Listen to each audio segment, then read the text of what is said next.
Hello, everyone, and welcome back. It is me, CyberWarrior. This is CyberWarriorStudios, and we're on Security Happy Hour. Now, it's the end of the year. It's New Year's Eve. Of course, I had to do it now. I mean, I could have waited till tomorrow and done New Year's Day, but what fun is that? Then you can't celebrate New Year's Eve. So I'm hoping this is early enough for everybody in the U.S., and they're not too completely hammered yet. But if you are, hey, I'll be joining you soon. Don't worry. We may have some more people joining us. Until said time, though, I do have Dan Tyrrell here with me today. And he's going to do an intro. But let me just say, this is going to be a interesting episode because I'm going to do things a little bit differently in that, I want more interaction in the chat. All right, so questions, comments, whatever. Let's knock that out. B, since it's the end of the year, we're going to get the chance to brag. And that's part of what I want in the chat. I want everybody to brag about something they did this year. Or multiple things, whatever the case may be. And then we'll get into our goals for next year. So, saying that, Dan, why don't you go ahead, give us a little intro on who you are, kind of where you came from, and what you're doing, and we'll go from there. Awesome. Yeah, thanks. So I think the easiest way to start is I'm kind of like a lifelong techie. My family was the first in the neighborhood to have a computer. Of course, I wanted to break it and rebuild it as soon as I got my hands on it. And I kind of did that for a long time. I took a strange path into information security. I actually started school for pre-med and decided to take a little bit of a different angle on things. And it's ended up starting kind of as a network engineer, moved over to an MSSP where I led a team deploying security monitoring and vulnerability management software for the small to medium-sized enterprise. Then I moved from the sales side over to the practitioner side, leading up teams at a few different companies. And now I am at Cobalt as the senior security consultant, where I'm building out a services department. So a few twists and turns in there, some retail time, some networking, some programming, some vendor stuff, some practitioner stuff, all kinds of fun stuff in there.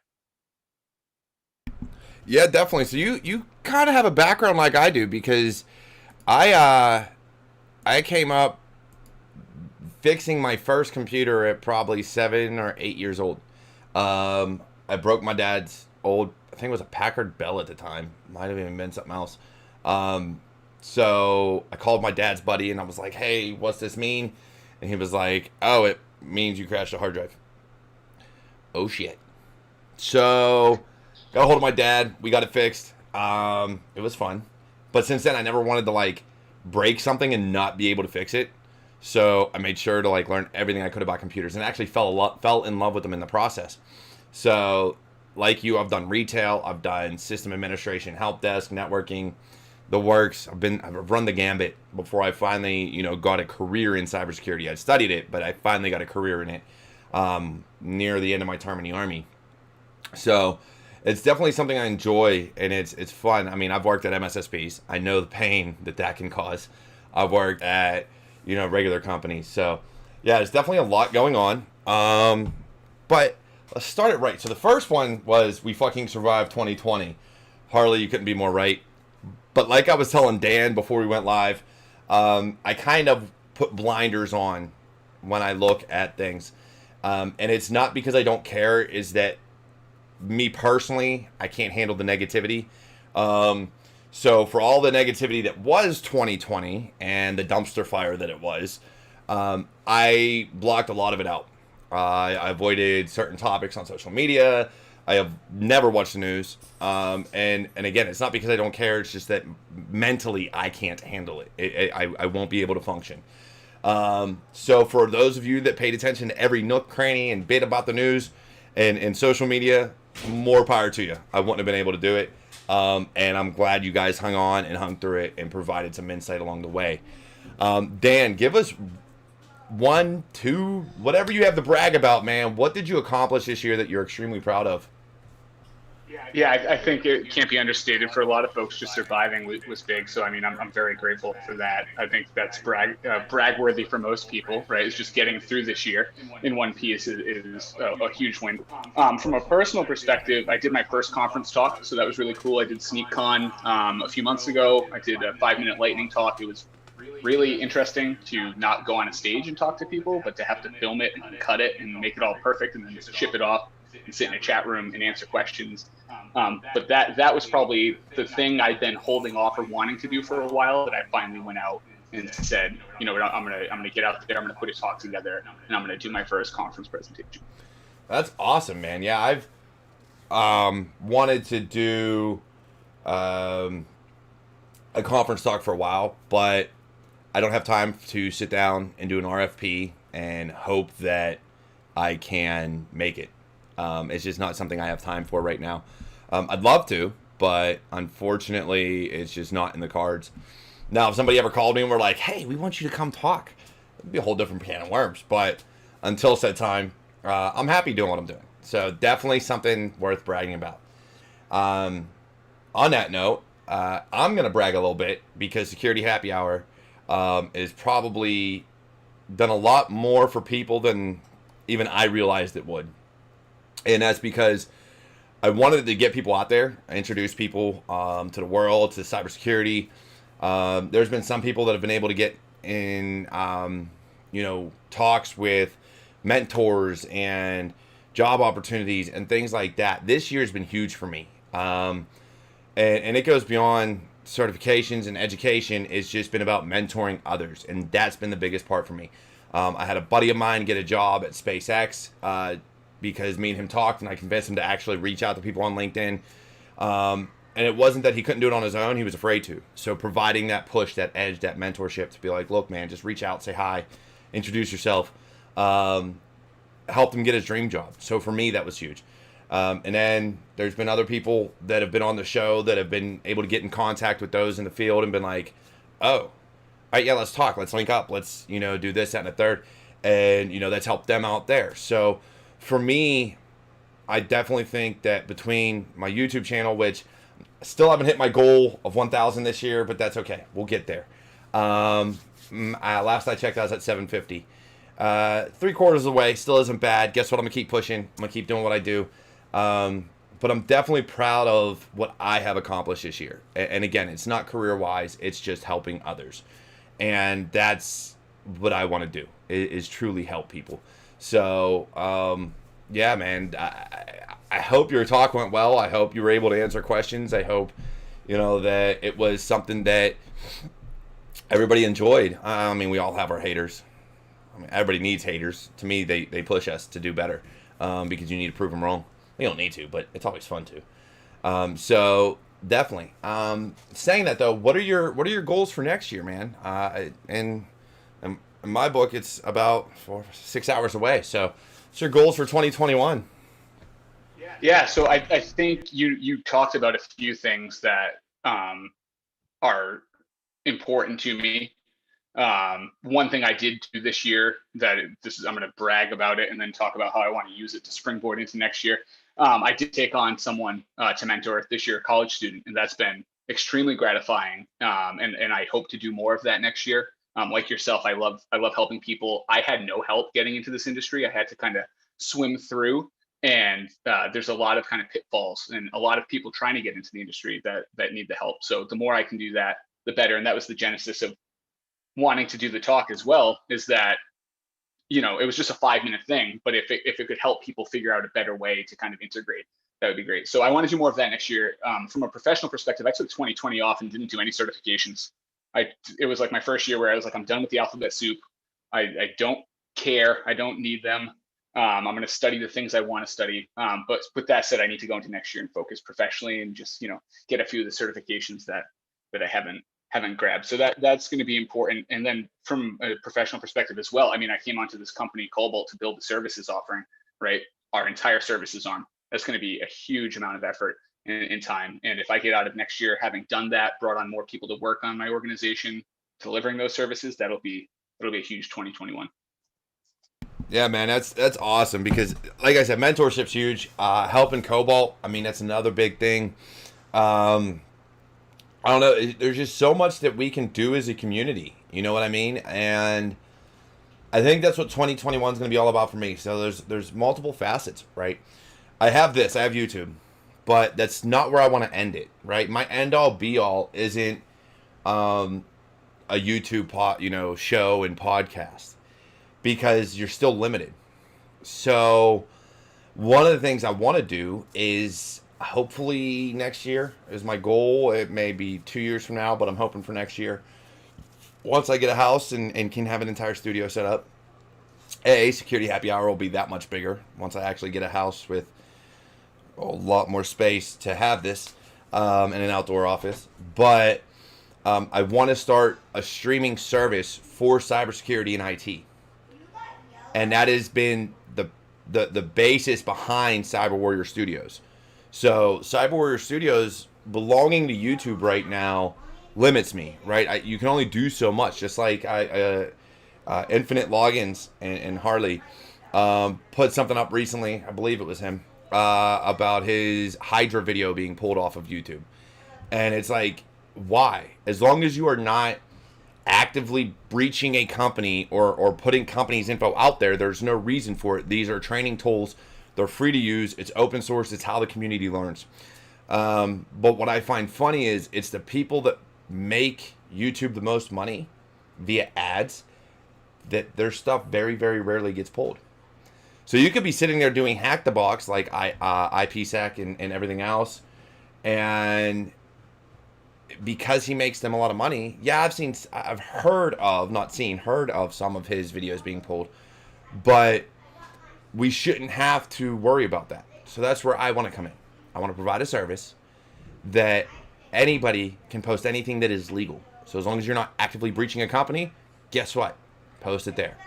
If you want to have a news broadcast for IT and cyber, because we don't get it in the news. We have to find our news through, various YouTube channels that you may get lucky and find a good one like ThreatWire, but even that's limited, right? Because Shannon's limited to so much time. But then you're finding news articles and things like that. So my goal for next year is to at least get the basis set to spawn a streaming service for IT and cybersecurity for TV shows that I want to be some more legitimate, like that show actual IT work and actual cybersecurity work. Again, it can be fictional, but still show how things really are. And then, of course, your comedies and everything else like that. But that's all it's going to be based on, is IT and cybersecurity. So it hits the spectrum of the fields. And I think that having the training aspect and not pulling down things like Hydra and Metasploit and all these other tools that we use will be huge. It'll give people a reason to go there, because now not only are they getting training for a finite amount of money, they pay for everything else. Why not pay to help upkeep a server? But at the end of the day, it gives us a way to put information out and allow people to get what they need. So that's my goal for next year. That's where I want CyberWarriorStudios to eventually go, is to be the home for everybody else. I want people to actually have a home for that. But it's going to take time. So hopefully hopefully we get there. But even before that happens, guess what? Security happy hour is still going to grow. Motivation Monday, Tech Tuesday, WTF Wednesday. But like I said, and I'm sorry, Harley, for reopening your wounds. I'm really sorry. But at least it's getting recognized, and people realize that YouTube has their own issues, and they're probably going to fillet me for this, but I don't care. I highly doubt anybody from YouTube watches my videos. But yeah, man. So we've seen a lot of things, and until other people join or we get more goals and brags in the comments, other news in the world. And I hate to go back to what I talked about on for my Christmas episode the week before Christmas. But Microsoft released another article stating that SolarWinds is how they lost their XP source code. Or at least that's the assumed method, is that would be how they lost their XP source code. Because SolarWinds, that breach has been there. They were in there for a little while. So what's your take on that, man? And then Ty's just joining. Actually, so before we get into that, we got Ty here. His audio's on. His camera's good. Ty, you've done an introduction on several occasions. So look, if you want to know more about Ty, go ahead and watch like 2 or 3 episodes I've done with him. All right, you'll learn what he's doing.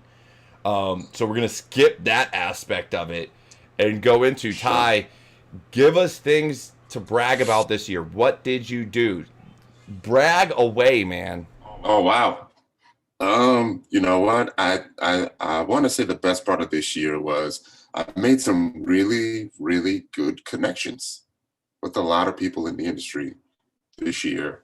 And something that I want to tell everyone else, like if you've made it this far, then you're a fighter, right? Like 2020 really showed me who I am, right? I battled anxiety, got back in shape, got, the business is going good, relationships, family, like everything is just, for how crappy it was, it was really, really good. And then another thing I was going to tweet was, just realizing that there's a lot of allies out there. And I know we talk about tech, want to make it political, but, that was one of the things that really warmed my heart this year. Yeah, definitely, man. And that is one of the things I took from this, right? So I I think as far as bragging rights, when you talk allies, regardless of whether it's political or not political, one of the things I've done is allied myself with people that I have no problem going to bat for and helping. And for me, it's all about you as a person. And so, Ty, me and you have talked on numerous occasions, man. I've never been afraid to help someone out when they needed it. And Ty, you were the same way when I got out of the army. You were like, I think it's one of the first people I called after talking to a recruiter. He was like, "Man, my boy in DC, give him a call. He'll help you out." All right, cool.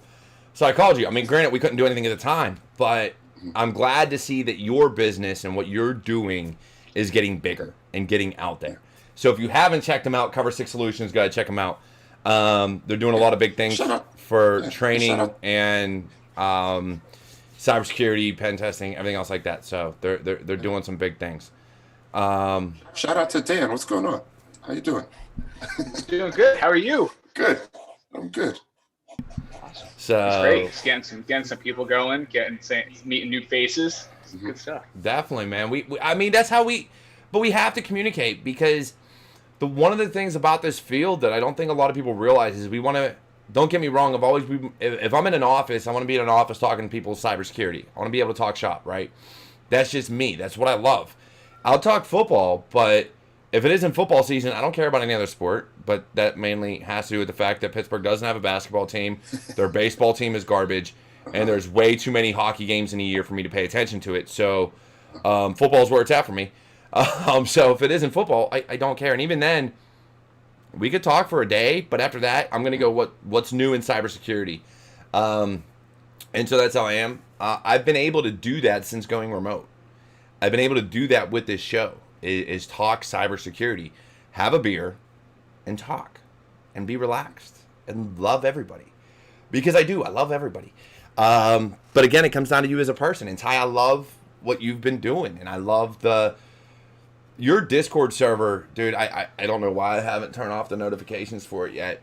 But that thing's like blowing up every day with people just either learning or trying to learn. Even if it's not in one of your classes, it's, hey, I want to know Linux or this, that, and everything else. Jay's crazy. But I really do enjoy everything about what you've been doing. And I find it helps the community in a way that not a lot of people realize. And so if you're looking for Linux, if you're looking for pen testing, if you're looking for SOC analysts, any type of training like that, look up Cover Six Solutions. I am begging you, please, because I don't do that training. But I do support Ty, and I do support them. Yeah. And I have taught Yeah, you did. their classes twice now. Don't mind my second time where I was a few beers deep and jumped into it just to backfill. Yeah. But I do. I love what you bring to the table. So truly, Ty, your year this year has been huge. The fact that you've had to call me and because of how much work you're getting or your classes or whatever, just shows me how well you're doing, and I'm very proud of you for that. So saying that though, what are your goals for next year? What are you looking to accomplish in 2021?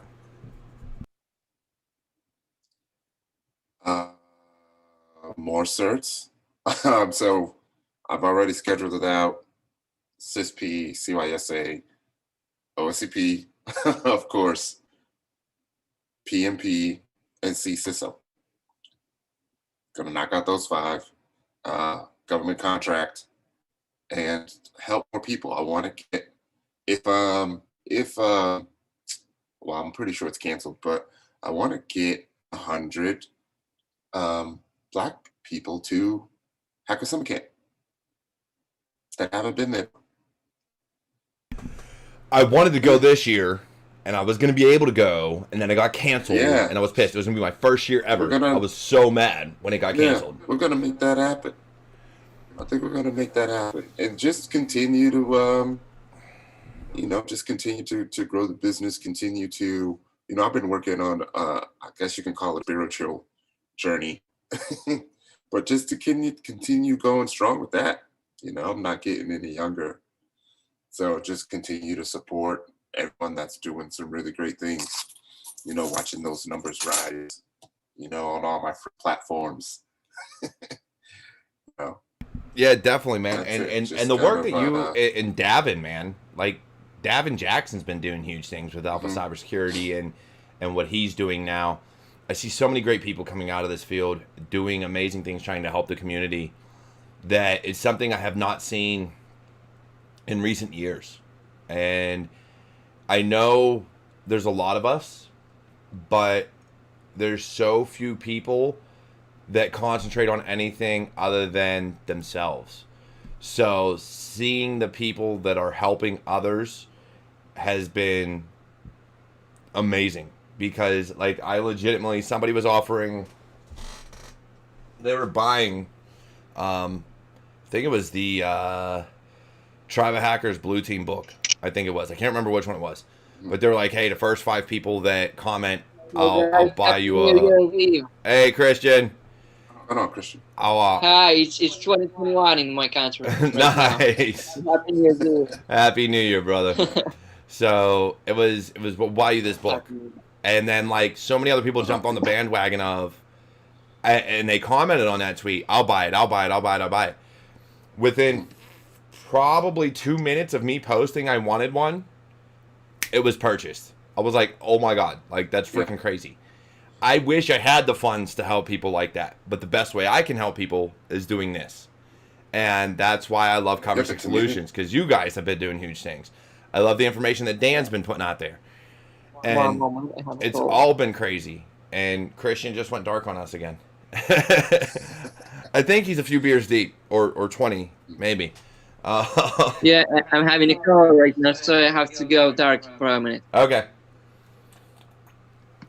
But it's we were talking about that the other night, and I was just okay. No, go ahead. No, I was saying it was just one of those things that I'm just unable to say no to. It costs nothing to retweet someone's plea for assistance, right? Or, if they need help or if they're looking for something, it costs nothing to retweet that, but it can be life altering for them, not saying that, my tweet's going to reach 1 million people, but to help get the ball rolling, could be life altering. So that's just the approach that I take, For sure. I've seen Dan retweet some stuff. I've seen you, Davin. I mean, the hard part is, and one of the things that I think a lot of people don't realize, and some do, that are trying to get, the notoriety and get seen and get vision on things, is the algorithms are kind of a pain. Because, like, if you don't talk a lot or if you don't interact with people a lot on, like, Twitter or LinkedIn or whatever, you don't get seen. Nobody sees it. You could tweet all day, and unless somebody has that little bell there clicked for them to be alerted every time you tweet something, they may not get an email about it for, like, a week. And then they'll be like, oh, and it's, like, a week old, and you're seeing a retweet for something that you would put up a week ago, and you're like, I didn't, okay, like, thank you, I guess. Yeah, I just started paying attention to people talking about notifications. It's just something I've never done. Like, in fact, like I would turn my notifications off because I know it just distracts me all day. If I see it, I'm gonna help, and I know the algorithms help, but I don't really, there's too many other things to stress about. You know, just put the information out. The people who are with you are gonna see it. The people who aren't, right? Like I can't. It's just too much to stress about. Yeah, and for sure. And one thing I'll tell everybody, and Dan, please chime in at any time, man. I will say this: once a quarter, especially for those that have unlimited PTO or work for themselves, once a quarter, take a week off. Because if you do not, and when you take a week off, I don't mean take a week off and have all your notifications and emails for work and everything going on. No. I'm saying take a week off and unplug from everything but your family and your life and what you got going on outside of work. I did that once this year, and it's probably the first time in 15 years that I've done it. I literally went on vacation in July, I think it was, turned off all my notifications, turned off everything. The only reason I had my phone is because I was with family, so I was able to get texts and calls. I didn't get on a single phone game. I didn't get on Twitter. I didn't get on Facebook. Nothing. I legitimately sat there and was with family and cleared my head, unplugged, got away from everything. And that is something that I think we all need to do. Is if you can do that once a quarter, at least twice a year. If you can manage it at least twice a year, unplug. Because if you're not doing that, I know I have the problem of, and I did for years, of even when I'm off, I'm working. So I'm taking time off, but I'm doing stuff for work. I did that in the military for years. I'd take leave and I'd still be on the phone calling people like, hey, you doing this? You doing that? Make sure this gets done and this, that. I can't do that no more. Me personally, it's too much stress. It's too much effort. It's just too much. And I think we all need to take that breather because none of us take that breather on the weekends. As much as we like to say we do, we don't. The weekends are still work. Especially with everybody being remote, you're so used to working from home that you're going to sit behind your computer and guess what? I guarantee you didn't close the tabs for your email and all the other million tabs that you have, which means it's all still open, which means you're still going to check it. You're going to listen to those notifications and you're going to check it. Unplug. Christmas weekend, so Christmas Eve, Christmas Day, and actually I think all 4 days I had off. I didn't touch my computer until Monday, this past Monday. I didn't even sit down at it. For that reason, because I needed to unwind. I needed to just be with family, something I don't do often enough. I got a wife and 5 kids, and I don't spend enough time with them. So I took those 4 days, and I played Mortal Kombat 10 and a bunch of other games, board games, and everything else with my kids. I just enjoyed the time, and that's what we all need to do. So find that time, unplug, unwind, and just avoid your computer. And this is coming from someone that loves computers and would sit at a computer 24/7 if he could. Get away from it, and you'll be a lot happier. I guarantee it. Yeah, that's huge. I think I take the same vacation every year with my family. We go up to the mountains in New Hampshire, and it's supposed to be to unplug, but not 2019. I actually ran reports and built slideshows for C-suite presentations during my vacation between hikes and boating and riding bikes. And I thought I was happy, but then we went this last August and I left my work computer at home and told the job, find someone else to do it. Sorry. And I came back literally 100 times happier. I didn't get one notification, and I laugh because you're saying that, but I'm getting Slack notifications for work while I'm talking to you. And I just use your prompt to close Slack. I was like, you know what? I just got to be here. Just got to talk to people. I did that this week. I had every intention to get a little bit of work done. I even brought my second monitor down and everything. But, the time was spent with family. It was a small group. And, we decided to just do that every year. It was probably the best family trip we've ever been on because, like you were saying, no tweets, no work, no email, no nothing. And once day 2 came, I didn't even care, because I was just there soaking up that time. And then, your brain and your body, like it'll tell you that that's what's needed, and it's just so refreshing. The only hard part is getting started again. Because Monday was tough, Monday trying to get back in the groove. Yeah, for sure. Like it was funny because, and I hope my boss doesn't watch this, but he may, because we're on cybersecurity. But it's New Year's Eve, and we're told we're off today, we're off tomorrow, and I took all next week off for my birthday, and I was like, all right. And yet, I swear, earlier today, I was at Walmart getting stuff for me and my wife and the kids to have for New Year's Eve, and I get all these notifications that my boss is like creating tasks for me to do when I get back, and I'm like, dude, it's New Year's Eve. Like, stop. Just stop. Do it on Monday, man. Like it ain't that it ain't that I don't want to do it. It's that I know he's like I am, right? And there's a lot of people like us where, especially if for a lot of content creators, like, so Davin, who has his full-time job and his business and then creates videos. Tyrone, you have your full-time job and then you have your classes and everything else. So even when we're not working, we're working. We're doing something, whether it's for the community or whatever the case may be.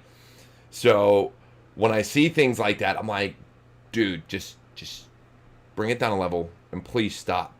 Like, I know you got things to do, but it's nothing that can't wait till Monday. Like, relax. And it is just one of those things that I've come to realize I need to do. Because I think it was you, Ty, that when I said, I was just spent. I was physically, mentally drained. You and Dave Miller, I think is his name, Makeshift on Twitter. You both were like, hey, take a break, take some days off. And I was like, I can't, because even if I take days off, I'm going to be here doing this. Like, I know me. I know that if I just take time away, it's not going to happen.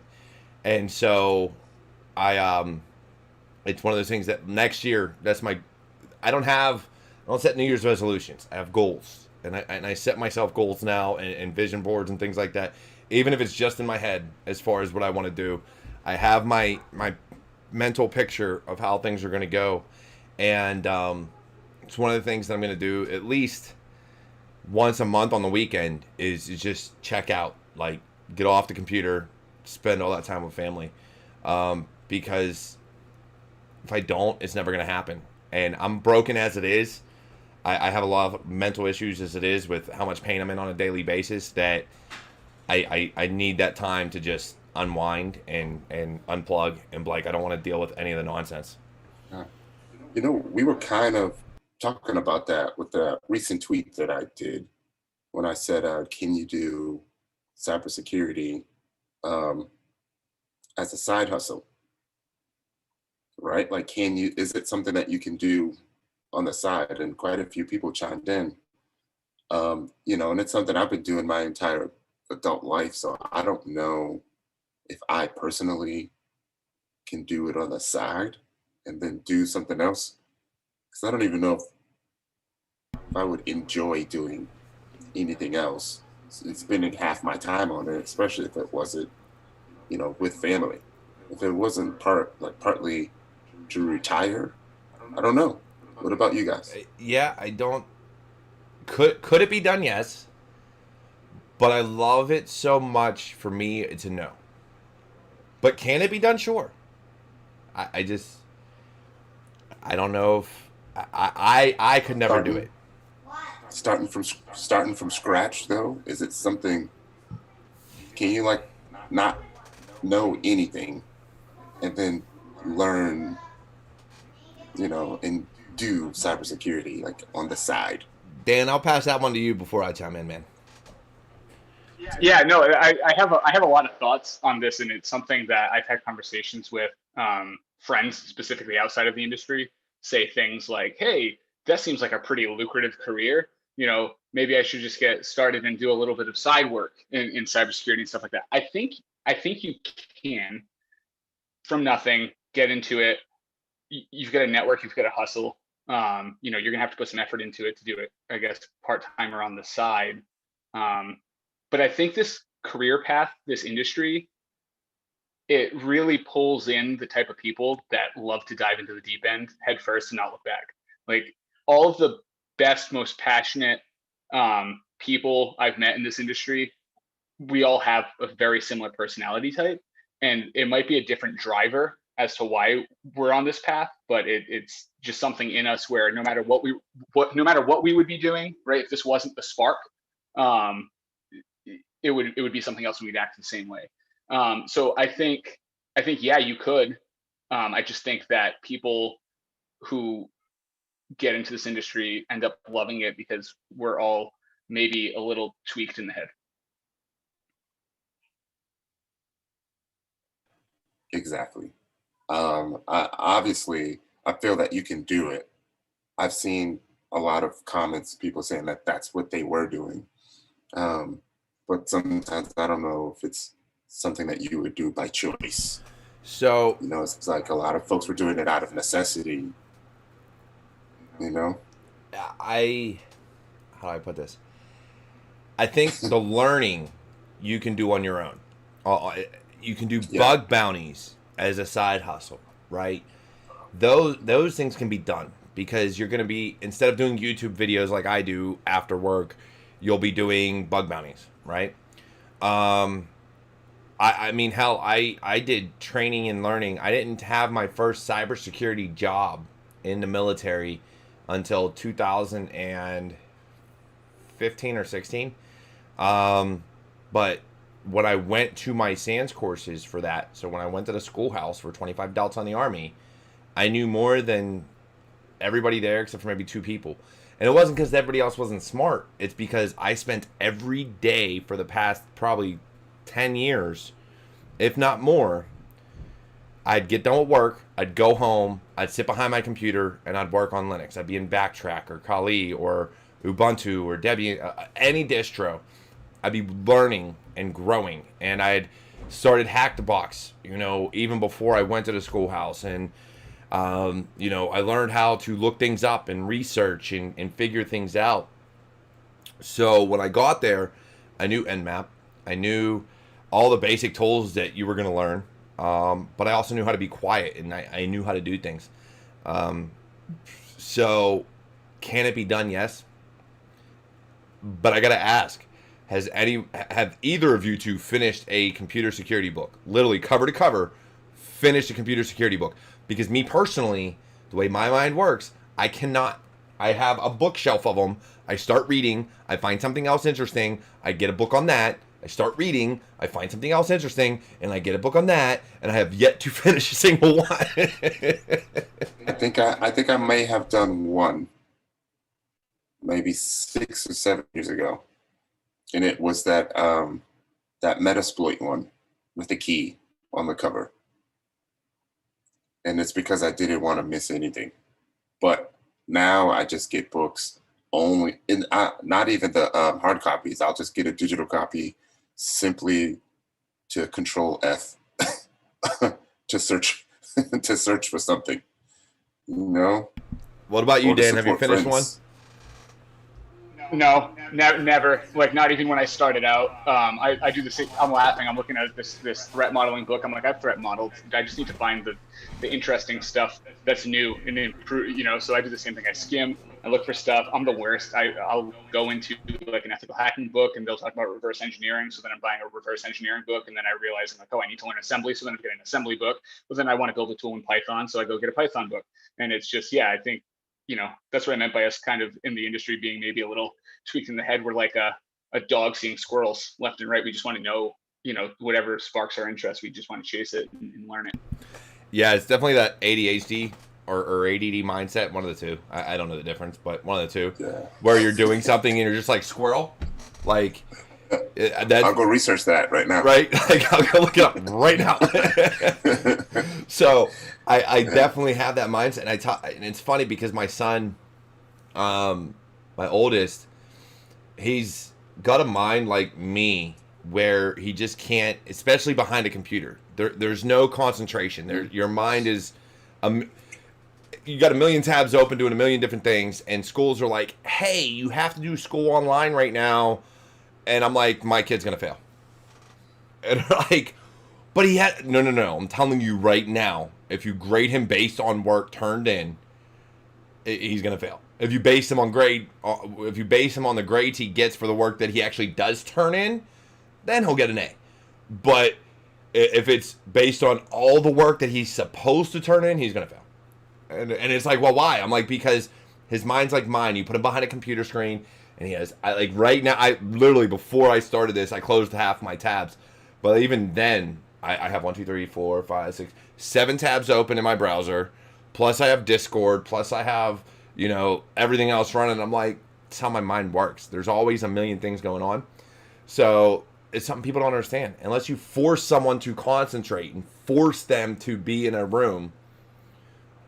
I don't know. I thought it was just me until I met other people in cybersecurity. I think it's just the mindset we have where we just can't sit down on one thing, because you're going to look at one thing and then see that it relates to something else, then relates to something else, then it relates to like something 3 things back that you were working on like 2 weeks ago, and it's just going to be all over the place. But eventually it comes together in a vision. Eventually you get that threat model down and you're like, oh, okay, now it all makes sense. But it's not from one book. It's not from one site. We have the ability, and I say ability, to look at all these different sources in a way that others can't. And I just think I take it as a benefit, but some people don't. I don't know. Yeah, I guess, have you ever, I have an instance, right? And it's probably the only good cybersecurity person I've met that hasn't fallen into this. But I feel like, yeah, like, have you ever met anyone like that? When I started working at the MSSP years ago, it was my first training call with a customer. My boss pulled up the SIM that their data was in, and I just started going, my brain just did what you talked about. I started like threads, and it relates to this thing I saw and this and that and that. And halfway through the call, I walked over to my boss's desk and I said, hey, there's an IP from the Ukraine that has access to their network. Do you think that's normal? And he was like, how the F did you find that? And I explained my process, and he was like, dude, that's like, you threw a ping pong ball down a hallway and you got to Ukraine. How'd you do that? And I was like, I don't know. Everybody I've worked with that's been cyber minded so far, that's how their brains work. So like, is that a necessity? Have you run into people that are just like have a normal brain that are good at cyber? Yeah, Christian may be a good example of multitasking. I'm sure he'll jump in once he hears me though, and it'll be like he never left. Who's that? Christian. Yeah, right. He's doing something. I don't know where he went. He was here. He's gone. Apparently in whatever. I don't know what country he's in. He's across the pond from us.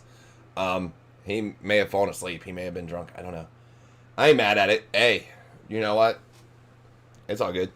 I love everybody. But I think it's crazy because for years I thought I was the only one that thought that way. And so people would wonder, like, how can you do this? And I'm like, look, you don't understand. There's 2 things in my life that give me focus. One is cybersecurity, and I won't even necessarily say that's focus because I end up all over the place to get back to where the answer I was trying to get to. But the other is video games. And it's not like I can't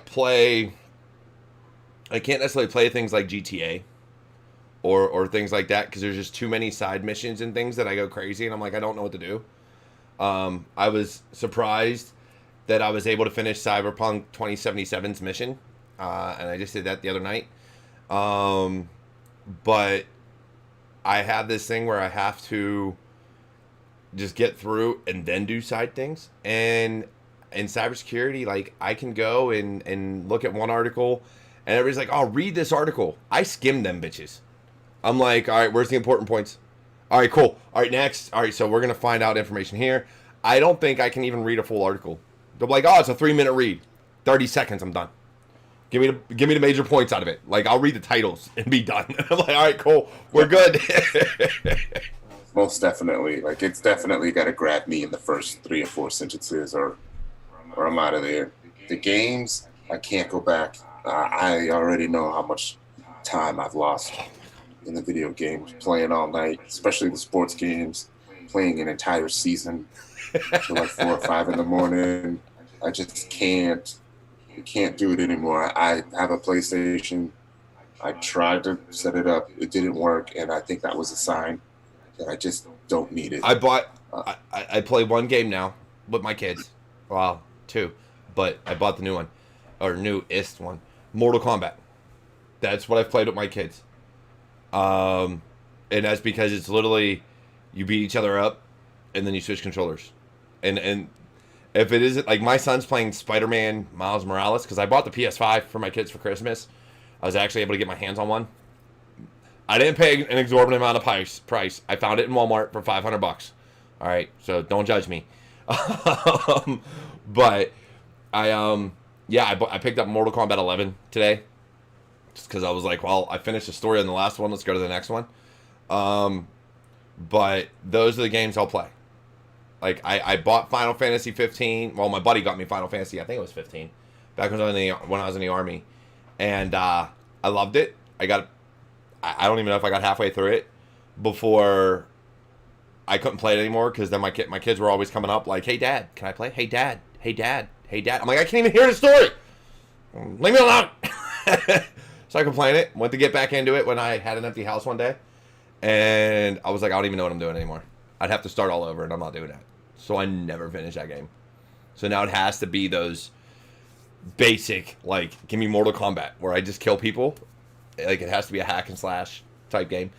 Try Demon Souls. Nope, not for me. Give me Mortal Kombat any day. I'll play someone in some Madden. I'll probably get my ass beat, but I will play someone in some Madden. Only because I'll always be the Steelers. You can count on that. And I will always blitz from the outside. Like, guaranteed. I run my outside blitzes all day. Usually I'll blitz the same outside and inside linebacker and just switch up what side they're coming from. But that's, I find, like, the same plays and run them over and over again. Like, I lose all the... My dad whooped my ass for years growing up. He'd always beat me. But I can't get into gaming anymore like I used to. Like, so many people are like, oh, yeah, man, you got to try this. And I'm like, with what time? I don't have the time to invest.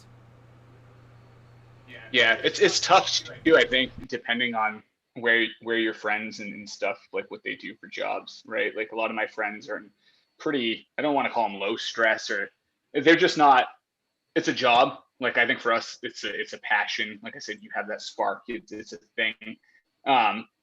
You know, and most of my friends don't have kids or married, so that helps too. But, like, I worked at GameStop, right? So, like, I have a lot of friends from working at GameStop that it's like being built into their identity to play games, and they just don't understand. Like, hey, why can't you buy the $60 doodad and beat it? It's only 40 hours. I'm like, 40 hours, you know, like that's tough. But I focus on, I'm a super nerd. I'm into sim racing. That's the one for me. So it's like, I've got a whole rig with a wheel and pedals and a VR headset, and I race fake cars because it's cheaper than buying a race car and racing it. And my kids will watch it, which is nice because they're too little to actually play yet. So. Oh, Christian, you're back. I'm back. All right. Yeah. Hey, before you disappear on us again. I just wanted to stop. Go ahead. Hey, and we got light. Hey, I just wanted to stop by really quick, man. But I'm gonna head out. I have to head out. All right, Ty. Hey, you have a great evening, man. Have a happy New Year. Good. And happy I'm New sure Year, I'll talk to you here in the coming weeks. For sure. You all have a good night. Yep, you too, Ty. Later. Okay, it's too late. Christian, now that you're here, man, I know it's already 2021 for you. I don't even know where you're located across the pond.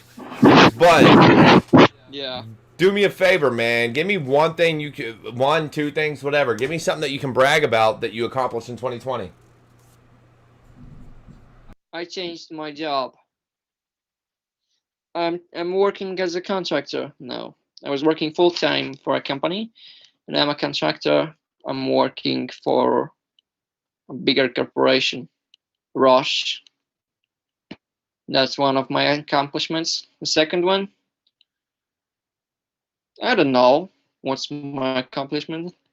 Today, I can't tell you how many accomplishments I had because every day I have one small accomplishment. This is what matters the most. The small accomplishments that make the one big thing. Yeah, man, and that's a good way to look at it, though, right? So if we set our sights on accomplishing one thing every day, then you have those tiny accomplishments that eventually lead to a major goal. And I don't know if anybody has watched my Motivation Mondays, but that's one of the things I talk about, right? You set yourself small, finite goals that you can accomplish every day. And eventually it's supposed to feed into that larger goal that you have. So I would say for 2021, everybody do that, right? Set yourself your long-term year goal, and then have finite goals every day that are supposed to lead you to that. Every day you learn something new. That's the biggest accomplishment you can have. Every day making small accomplishment for tomorrow. Looking for the tomorrow, not for the today, right? That's right, man. So look, everybody wants to look in the past and look at what's happened. But the reality of it is you live in the present and you hope for the future. So you plan for your future, but you live for today. So what have you done today? And that's a big thing. So oddly enough, one of the things I got from my mom about accomplishing something every day, and it was something she learned when she was younger, was every day you make your bed. And the reason was because if you do nothing else that day, you accomplish one thing. You made your bed. And eventually it grows, right? You get that motivation to know you're accomplishing things.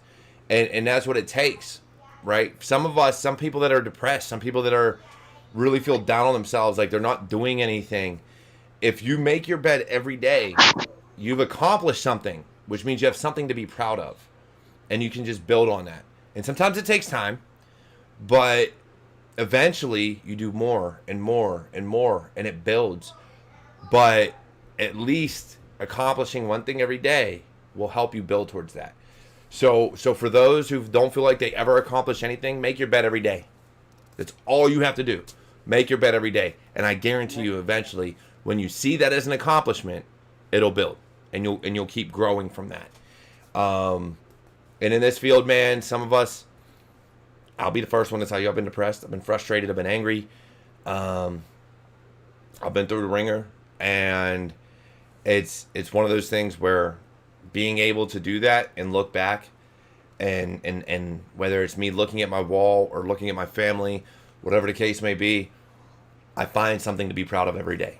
And that's something that everybody needs to do. Find one reason, and it'll be that reason that keeps you going. Moving on from that, Christian, what are your goals for 2021, man? Give me one or two major goals you have for the year. The major goal, build up my company, because I started the company. Now I'm a B2B contractor. So that's it. Develop my skills. Maybe have a first employee. Right. This is my goal. Invest my money.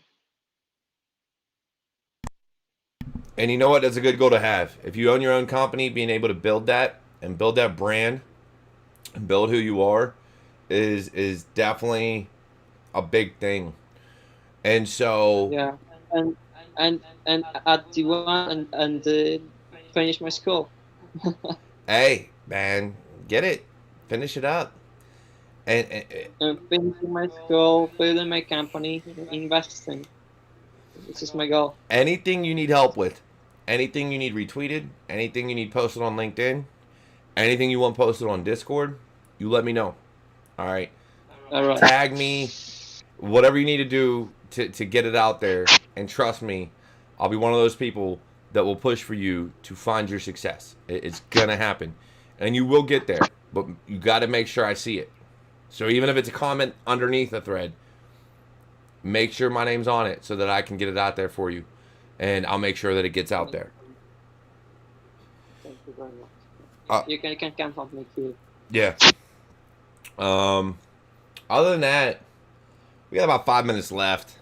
ish. I go over on occasion, so we'll see. Actually, I've gone over a lot. I don't think I've ever done a solid hour. It's usually an hour and some odd minutes. But we've talked about goals. We've talked about what drives us. We've talked the way our minds work and things like that. And Dan, we started talking about it earlier, so I'm going to come back to it because, well, I think it needs talked about still. And I'm going to give my 2 cents on it. So this SolarWinds breach, which right after SolarWinds, I don't know. I think I saw FireEye before SolarWinds, but roughly the same time. Plus you have Microsoft and everything else. And the government. I personally think it is a step in a direction towards something bigger. I don't think we've seen the end of it. I don't think we've seen the truth of the matter. I think there's still backdoors. I still think there's breaches that people aren't seeing. Whether it's a 0-day or whatever the fact, some type of malicious file, something sitting there. I don't think we've seen the end. I think it's only the beginning. And I think it's global. I don't think it's just the U.S. Am I wrong? Is it a conspiracy theory? Is it something that others just are like, oh, it's just SolarWinds? Is it truly something bigger? Like, I think it's something bigger. I think there's a more of a grand scheme to things. Definitely, there's more than SolarWinds. And there's a lot of research to be done, I think, for the 2021. And for the SolarWinds, it's a lot of work to be done with Blue Team, right? In this kind of manner, I think.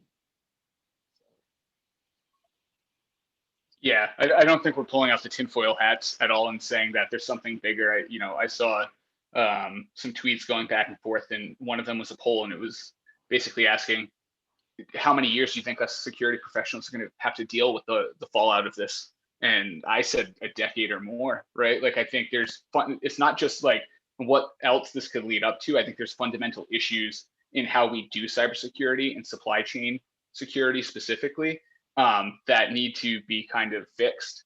And there's 100 issues we could branch off here. You could probably do a whole show if you haven't already on this topic with people, right? But I think there's a lot of other issues that are stemming from this, and people are seeing it already. I mean, the FUD coming from vendors.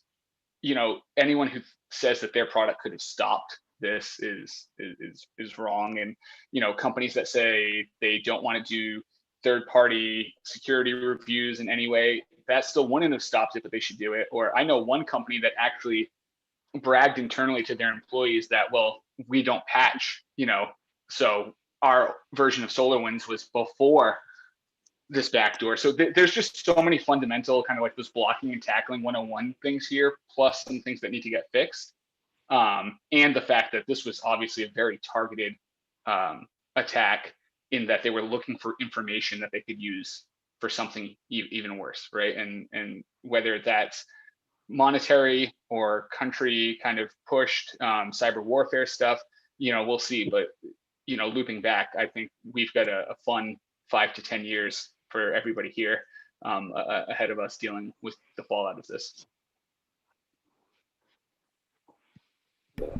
Oh, I completely agree. I think it's going to be a good while before we see the full effects. And again, I'm not going to get into country specific. I'm not going to get into politics.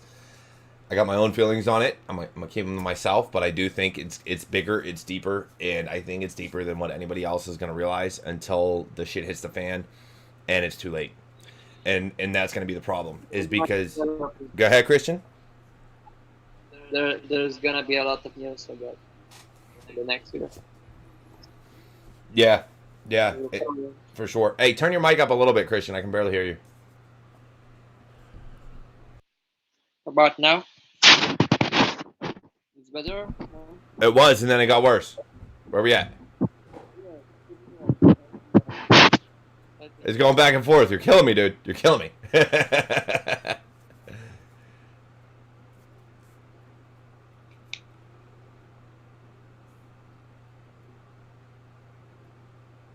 I see the AirPods. I don't hear the AirPods, but I see them. So yeah, I do. I think I don't know if it's my internet or his. How about now? I hear you better. Your video's laggy, but I hear you better. Better? Yeah, you're good, man. Okay, nice. Very good. So yeah, I definitely think Okay. I think there's a lot to it. I think it's going to be an interesting 5, 10, 20 years, but I do think we're not going to see the brunt of it. We're not going to see the full effects until it's too late. And I think it's going to be because everybody's blind. Nobody wants to think, oh, it's a conspiracy, oh, it's this, that, and the third. And so in the end game, it's going to be too late. By the time we see exactly what happened or what's happening, it'll be, we're not going to be able to fix it. It'll be done. Companies are going to be so compromised that there's nothing you're going to be able to see. But that's one opinion. I could be wrong. And again, my views are not the views of my company or the company I work for. I will still work to secure every company out there, just so everybody's aware. But when it comes to SolarWinds, when it comes to FireEye, I think FireEye and SolarWinds are great companies, but nobody's 100% secure and shit happens. There's nothing you can do about it, except prevent future malicious intent. Yeah, I think you nailed it there at the end. No one's calling these bad companies, right? Microsoft, SolarWinds, FireEye to have great security teams. This is really, this is what an APT is. This is a targeted advanced persistent threat that was trying to do this. To our knowledge, there's not a lot that could be done to stop this type of thing without large investment into kind of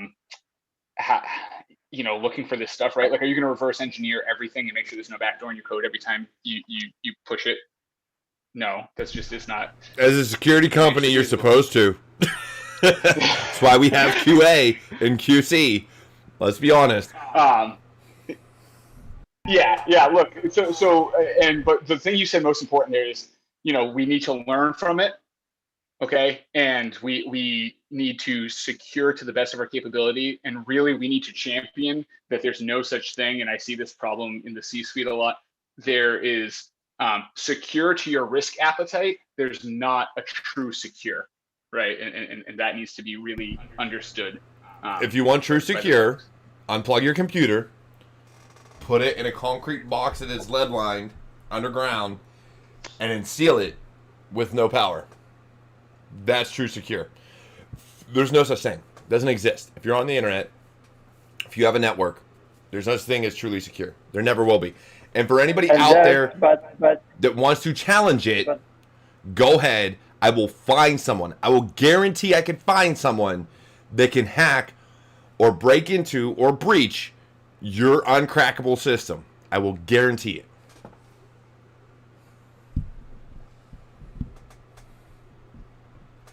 Yeah, I mean, look at. But there might be some person. Yeah. Go ahead, Christian.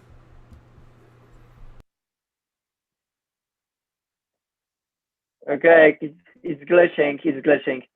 But there might be some person that goes in full social engineering, goes to the physical, and the machine gets compromised. So where is the security really in the isolated environment?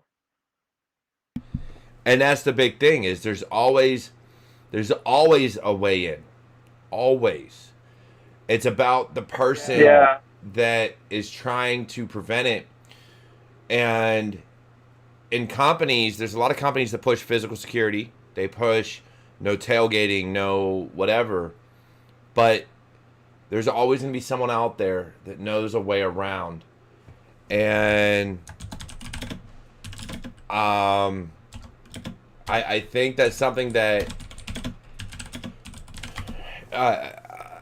I think that's something that we need to understand. And a lot of companies don't understand. But the problem is you have companies want to go from one extreme to the other, right? There's either we just want the blinky lights to blink, or we want everything so secure that our people can't do their job. And it's finding that happy medium and being able to understand that you're not going to prevent everything, but you should be able to detect 99% of the stuff that's out there. Because you're not going to prevent it all. That's a guarantee. It's too hard. It's too complex. There's too many issues. Whether it's the person and phishing, smishing, whatever you want to call it, whatever type of social engineering you want to talk about, to include physical. There's also the malware and the network problems and getting in through holes and ports that maybe shouldn't be open, but are. There goes inside job, and then there goes inside job. And how do you prevent that, right? You can't. I went through classes on how to find insider threats, and it's always money. They always lead it back to money, divorce, gambling, depression, whatever the case may be. Somebody can be bought or coerced or whatever the case may be. But honestly, if you think about it, and I'm not going to say the person's name, but let's think about the moral implications, right? Maybe someone started working for a company and found thought they were going to be a great company, but then morally found they were doing things that were not, well, moral. They were immoral and they were unethical. So then you have those problems. And when you see things like that, it's an issue because you can't see that person. You don't know that person has issues going on. It's not like you could say, oh, they're broke or they're gambling. No, they just figured out that you're doing something unethical and wanted to leak that information or have that company get breached or whatever the case may be. And that is something that is never looked for because we always want to assume we're morally right when that's not always the case.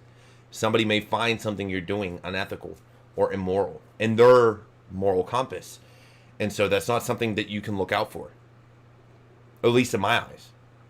And we're going to finish this up. You two give your inputs, and then we're going to have to cut out.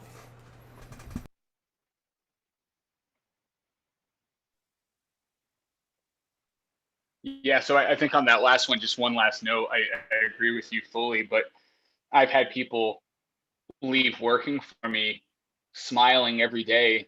The last thing they say in the exit interview, and unhappy for 6 months.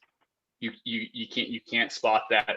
People are always going to be a problem, and there's always going to be more technically advanced stuff.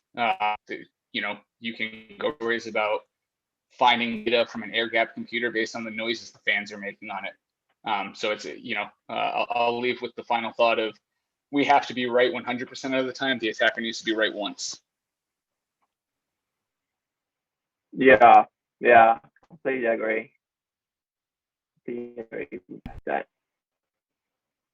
Yeah, definitely. I agree with that, and you couldn't be more correct. But saying that, guess what, guys? It's New Year's Eve for me. For some people, it's New Year's Day.